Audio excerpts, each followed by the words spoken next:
বিসমিল্লাহির রহমানির রহিম।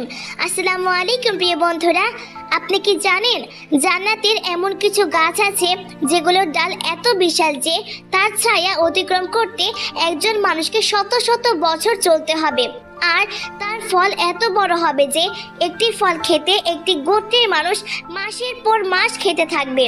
হাদিসে এসেছে, জান্নাতের একটি ডাল যদি দুনিয়াতে ঝুলে দেওয়া হয় তবে পূর্ব পশ্চিমের সমস্ত দুনিয়াকে সুগন্ধি এবং আলোয় ভরে রাখবে।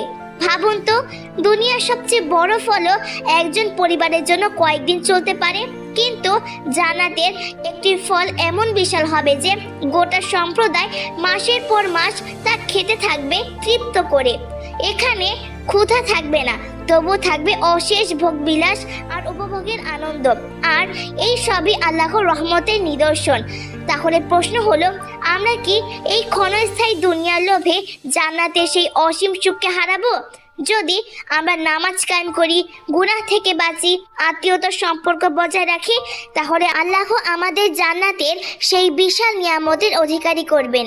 আসসালামু আলাইকুম ওয়া রাহমাতুল্লাহ।